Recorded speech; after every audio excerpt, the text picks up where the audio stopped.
Father, well, first of all, thanks for making the Sure. time for us. Really appreciate it. I don't know how this worked out timing-wise for us, but it worked out incredibly well from our vantage point.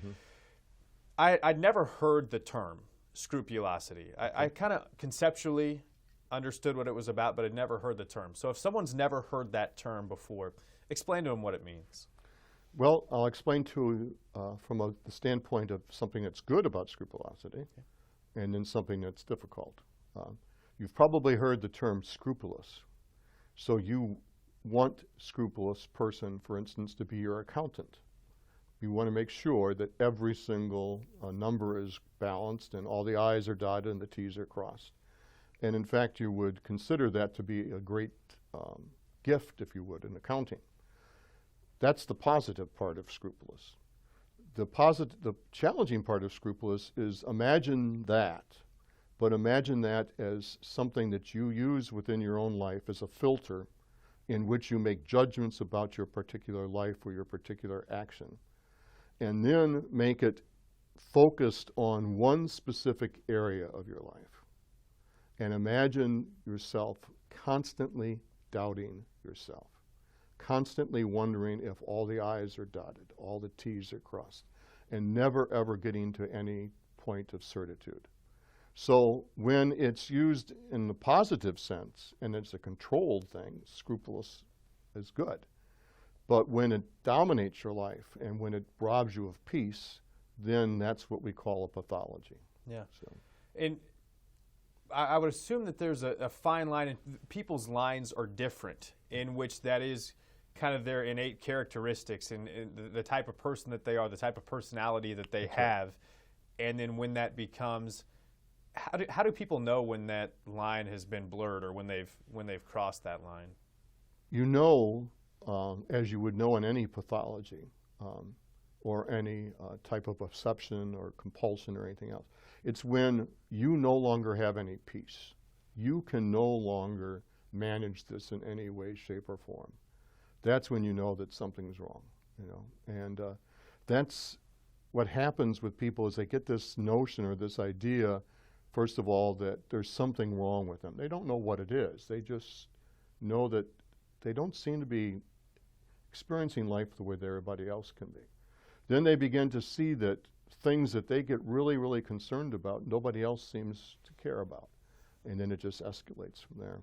Give me an example of some of those things that people are scrupulous about that would to, I don't want to say the average person, what's the average person, you know? But someone on the outside, someone sitting where I am would hear and think, well, that's absurd. What are some of those things that you've experienced or you've seen people experience in their own lives? Specifically with scrupulosity or Yeah. with obsessive-compulsive disorder? Scrupulosity. Scrupulosity, one of the ways that you might manifest it, specifically within a religious tradition, and scrupulosity is not just Catholic, believe it or not, it goes right across the board. You'll notice that if you walk into the church or into the gathering place or into the synagogue, it's the person who normally is walking around perhaps engaging in some sort of a ritual. So they're touching all the different statues, or they're touching the pictures, or they're touching the seating area, or you can see that they're intensely engaged in something. So that's one ritual that you might see. Within the Catholic tradition, you'll notice it when it comes time for communion. You'll see somebody who's probably sitting almost to the back. They get in the line. They begin to go up the line, then they get in out of the line. Then they get in the line, then they get out of the line. And what they're doing is they're trying to approach our understanding of the sacrament with the idea of perfection. And as soon as they get a distraction or an idea, they have to start the ritual all over again. So, I remember in your interview you had, I know one question a woman had asked you, I think, about what was the right kind of soup to make for her husband. Do you have any other examples like that? And not to make light of but to really accentuate the fact that this has taken on a life of its own. What are some, you talked about some of the confessions that you've heard from people, and not to break confidence, but what are some examples of that to someone, again, sitting here would see, well, clearly this is not the idea behind a confession and living a clean and proper life. Right, but it is a choice, and it is a decision. And scrupulosity affects your ability to make a decision.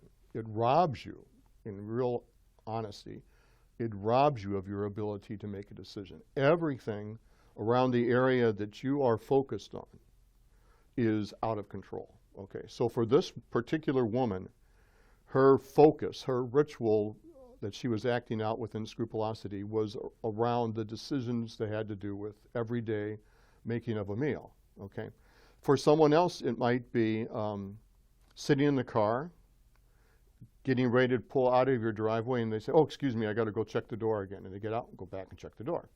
Get back in the car moves, I got to get out and check the door again. So their focus is checking the door. Someone else's focus might be on turning on the gas or turning off the gas. Okay, what makes it, that happens in obsessive compulsive disorder.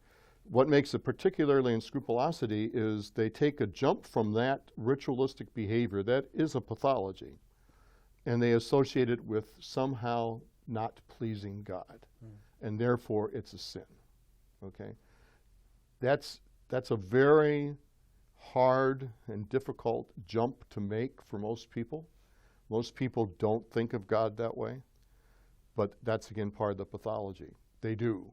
They almost think of God as sitting up wherever God is, watching your actions and your activity, waiting to pounce.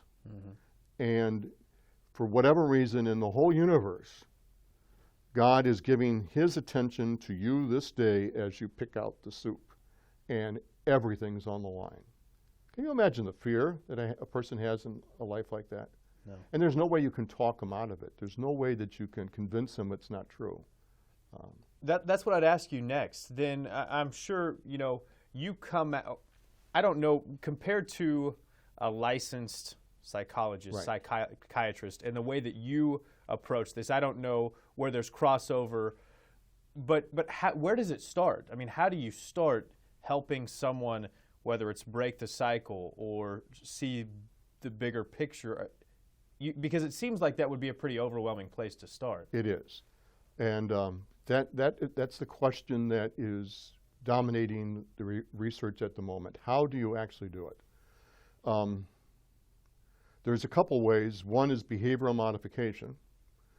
So for instance, if you have a fear of heights, in behavioral modification, what the therapist will do is take you to something that is 10 foot high to 20 feet high to 50, and take you through that process till eventually you can get to the 50th story of the building and look down, and you still have the anxiety of it, but you don't act on the anxiety. Okay, so behavioral modification works in that instance.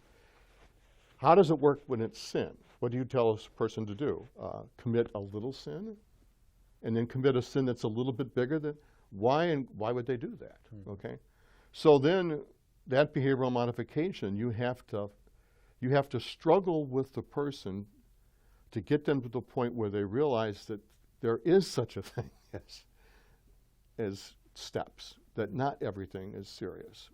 Another way that's done is through drug therapy. That's sometimes very, very helpful for people. Sometimes it happens in an aha moment. And I'm going to tell you that sometimes is very rare. In my experience of doing this for well over 25 years, I've only encountered one person that had that aha experience.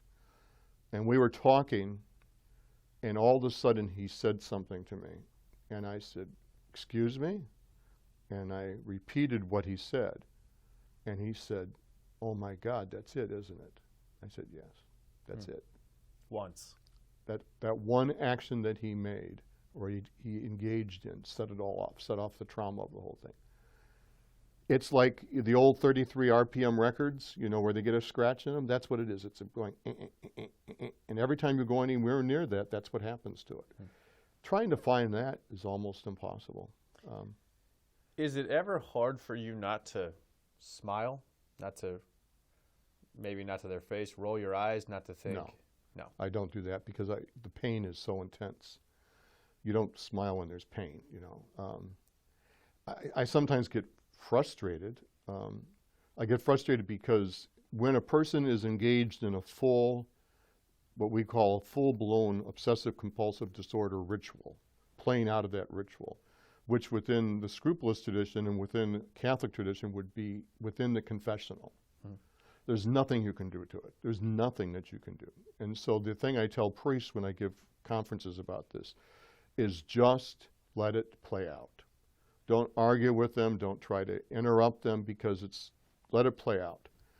And when they catch their breath, and they will catch their breath, all you need to do is say to them, I understand what you're talking about.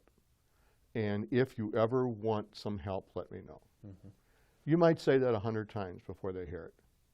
And when they do hear it, then they can be put onto a path where they can get some help. And mostly the help is lessening the anxiety, learning skills to lessen the anxiety, learning skills to avoid the ritual.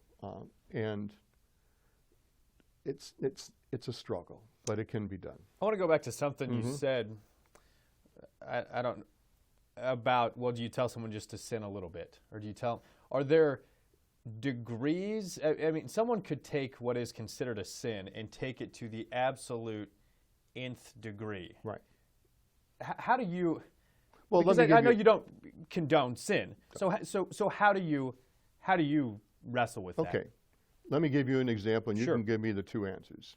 Would you believe that if you were looking at a pornographic video and you understood that it was a pornographic video, you know the difference between a pornographic video and lingerie advertisements in the Sunday paper? Absolutely. You would understand there's a difference, isn't there? Lingerie in the Sunday paper is an advertisement. Pornography is something completely different, okay? For a scrupulous person who's zeroed in on that particular sin, there is no difference between the lingerie and the pornographic movie, okay? It goes even worse than that. Thinking about the advertisement, anticipating that the Sunday paper's coming and there might be lingerie ads in there, could also be considered sinful, okay? So you just go all the way back, you know.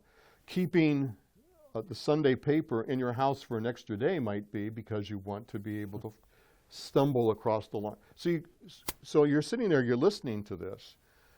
Nobody thinks like that, except you do think like that if you have a pathology.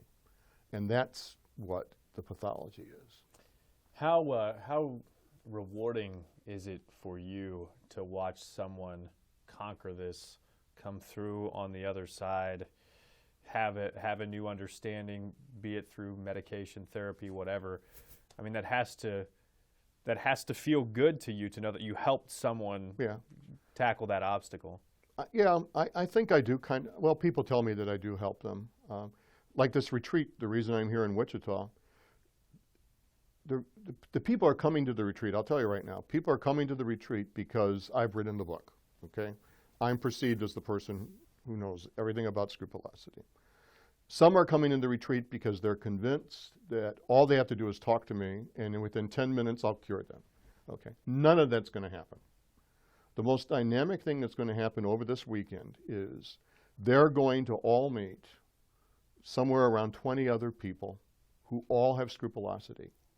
And they're going to sit down and talk to other people about their scrupulosity. And for the most of them, it will be the first time in their life that they realize that anybody else has this issue. Because when this is the way you approach life, it is terribly alone. It's a true burden. You don't want anyone to know it. You're afraid you can give it to your kids. You're afraid everybody knows that you're thinking this. So for them to be with a group of people over this weekend and have breakfast, lunch, dinner, talk, that will be the most healing thing that happens this entire weekend. I'll give them some skills, and I'm going to talk specifically about some modifications that they can make in their religious practice that might be helpful for them, you know. And of the 20-some people who are coming to the retreat, and it's limited to 20 people simply because there's no way you can give people that much attention if you have a large group. There might be 3 or 4 from this particular group that will make a significant change, and that's heartening, you know. So, would you say that based on the teachings of the Catholic Church and the process of going through a confession, is this more something that someone was going to, not a byproduct of the way the church operates, but something someone was going to arrive at because of their, and maybe not necessarily religiously, but at some point in their life because of the way they're wired? Yes. Does that make sense to you, what I'm saying? Well, you're talking about two different types. Okay. Traditionally, scrupulosity, and this is what's unfortunate, the vast majority of priests are trained to believe that scrupulosity is what's called a tender conscience. It's a catechetical problem. So all you have to do is tell people that this is a sin, this isn't a sin, and once they get this figured out, then they'll be fine. Yes, there are some people, especially people who come new to Catholicism in adulthood, who get all screwed up about what sin is and what sin isn't because they're so motivated, and they do get to a period of time where they might be scrupulous for a while. That's not what we're talking about. We're talking about obsessive compulsive disorder with a manifestation of religion, which is scrupulous, okay? Nobody knows where obsessive compulsive disorder comes from, okay? Nobody knows how you get it. I will tell you that every person that I've ever met who has OCD, if you give them the choice between getting rid of their OCD and taking the worst other illness that you can take, in a second they'll take the other thing. That's how painful it is to them. Yeah. Raul, I want to give you a chance to jump in and ask a couple questions. I'm curious in terms of, I guess if there's a line of devotion versus, when is, because I think of, I'm Catholic, my mother's goes to adoration every night, and is there a line between devotion and feeling that you have committed a sin and that you either always confessing that sin, or is it a new sin every single time with people that have scrupulosity? Is it the same sin? Yes. Yeah, that's a very good question. Is scrupulosity normally around the sin? It's normally around one sin. So it's normally around sexuality, or it might be around blasphemy, or it might be around impure thoughts, or thinking unkindly about someone. So normally it's around that. One of the things I tell the people during the retreat, and it's hard for them to do it, but if they do it, they can get profit from it greatly, is 99% of their life is not scrupulosity. So the woman who was struggling with which soup to choose, that's the manifestation of her scrupulosity. She literally made hundreds of decisions throughout the day, including the decision to call me on the phone, which she didn't wrestle with at all. It's just around whatever their favorite, not favorite, they don't sit there and say, okay, now which one is this going to be? It just happens to be around whatever it is. So there's some people who are scrupulous in their devotion, like Raul said, who you want to make sure that their prayers are said.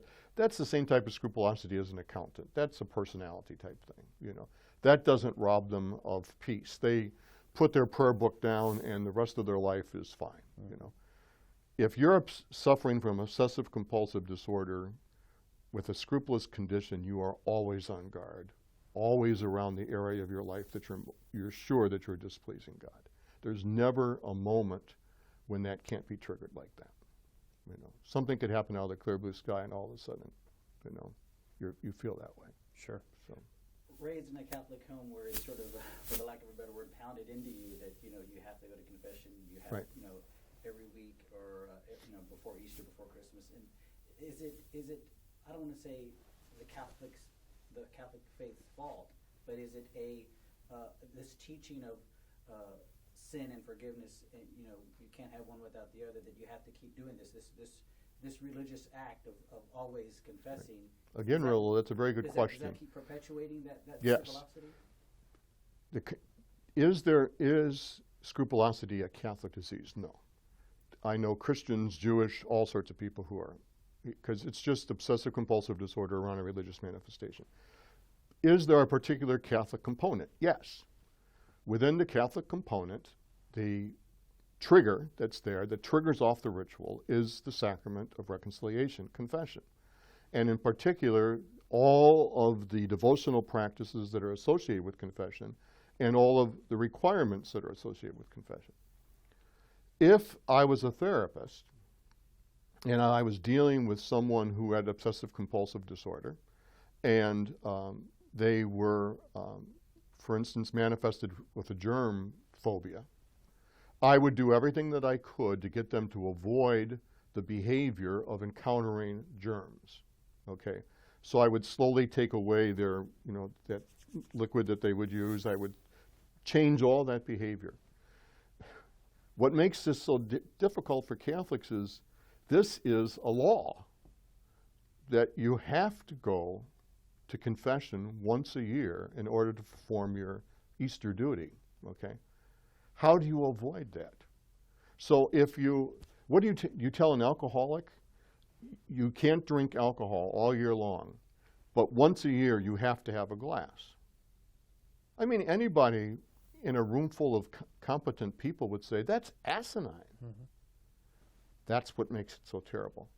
There's no way in their mind around this. So no matter how good they do, modifying their behavior, it's always sitting there looming. Eventually, I'm going to have to encounter this again.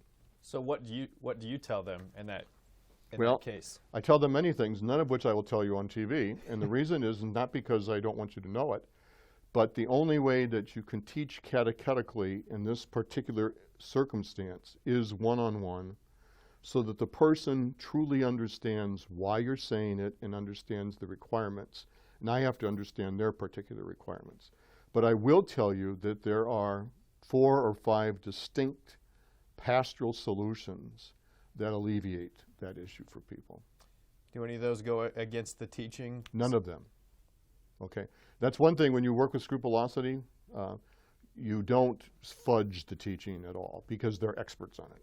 So the minute you start fudging it, they know. And they can't accept that. Oh no, and I wouldn't do that to them. So everything that I would teach them or tell them or encourage them to do all flows directly from the teaching tradition of the church. And actually, Pope Francis has helped us out, because in the exhortation that he just wrote and gave about a month ago, he has an entire paragraph in there in which he talks about that confession should not be a torture chamber, and telling priests to be aware of this and to help people avoid that anxiety if they can. Will the perspective of this new pope, because I think we can all agree in some ways he's approached this different than his predecessors. Yeah, he's trying to change the tone. Yeah. Will that in any way, shape, or form have a bearing on the number of cases, or no? No. No, because obsessive compulsive disorder is what it is. It will manifest itself. It will manifest itself, yeah. So, unfortunately, my hope would be that less and less Catholics that struggle with a tender conscience, and that issue can be dealt with. That's certainly something we can deal with. Mm-hmm. But if it's obsessive compulsive disorder with a religious manifestation, we don't know the solution. None of us know what the solution is to that. Sure.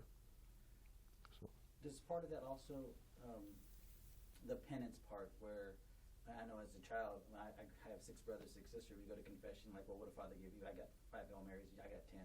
You have that comparison.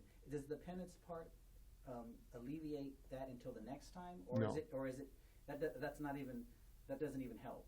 No, it can harm them. Sometimes when, and this is another thing I tell priests, when you hear a confession of a scrupulous person, give them the smallest penance that you can think of that can be done easily.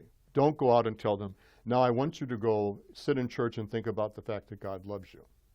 That would be the worst thing to tell a scrupulous person. How long do I sit in church? Is it an hour, 2 hours? What happens if I have a thought that distracts me? Do I have to start it over? So you don't give any of those, what we would say, touchy-feely penances.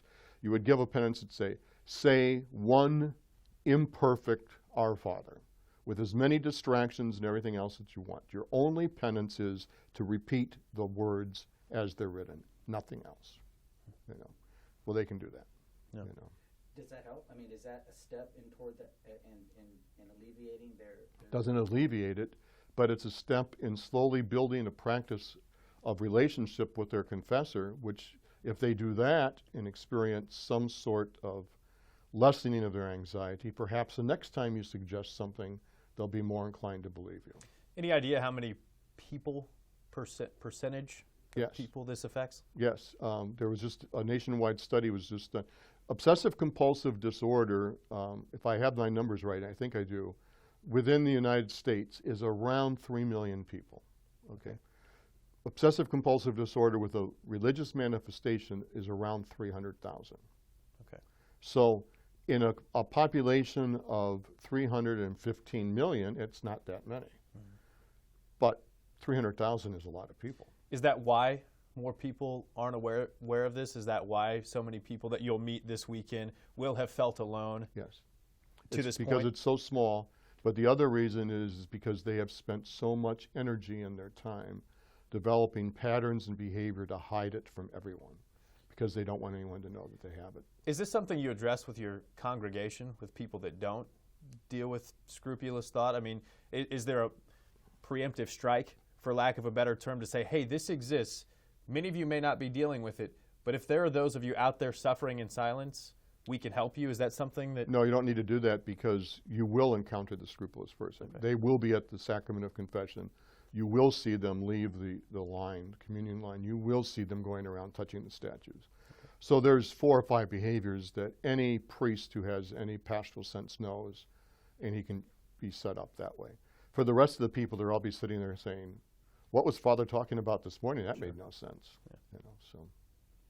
I guess my last question, you had mentioned in the This American Life interview how taxing it is for a priest, how draining it is. You're sitting in the confessional and you don't know what someone's going to say. You prepare yourself mentally for someone saying, for a child to say, I stole a piece of gum, to someone said, I've committed adultery. That's right. How taxing is it for a priest to sit there and to give that energy? I think you said, give that energy to one person in your focus. How tough is that for yourself? Yeah, I think the energy that is demanded of a priest in the sacrament of reconciliation is the most demanding thing that I do as a priest.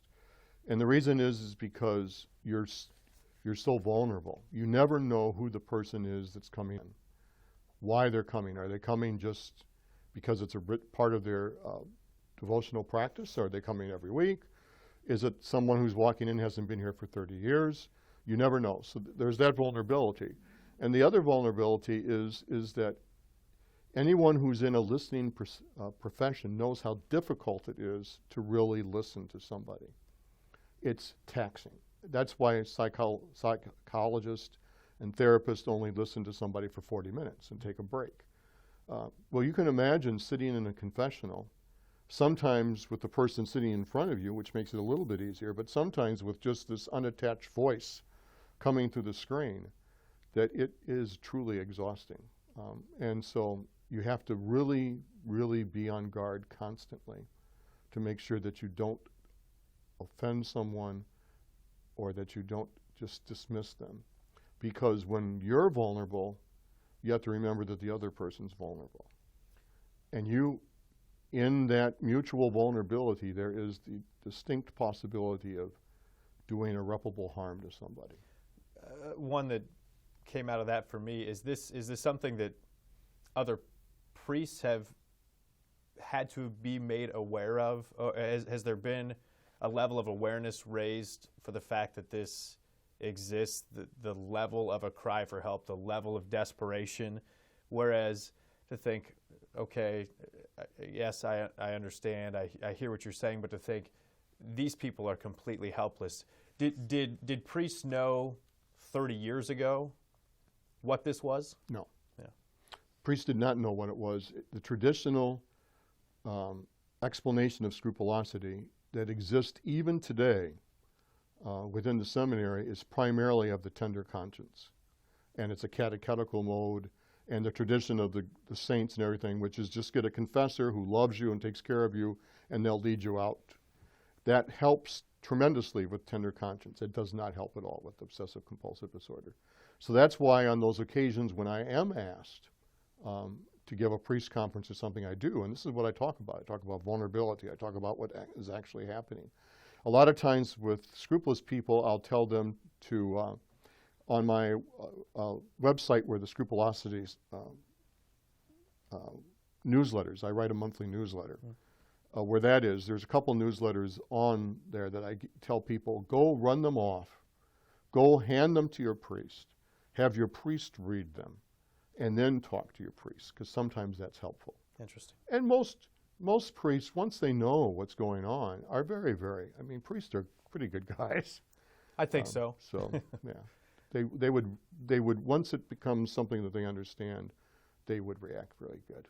I'll give you the last word. We've covered a lot of ground. Is there anything I haven't asked you, anything Raul hasn't asked you that you think you've been very thorough. Pertains to the story? Yeah. It's kind of how I approached you in the email. It's kind of what we hope will be our approach as a station on the whole. But for those people that are out there, okay, there are 300,000 in the country. If 30, 50, 100 reside here in Wichita, and half of those people are able to find some clarity or some perspective, then I don't mean to be Pollyanna about this, but we've helped people out. So I hope people see the story, and maybe they have well, that sounds familiar. Well, if with your permission and with the station's permission, if once you get it done and you send me the embedded link, I'll put it on the Scrupulous page, and then people can watch it. That would be that would be very, very helpful. Sure, Yeah, absolutely. So.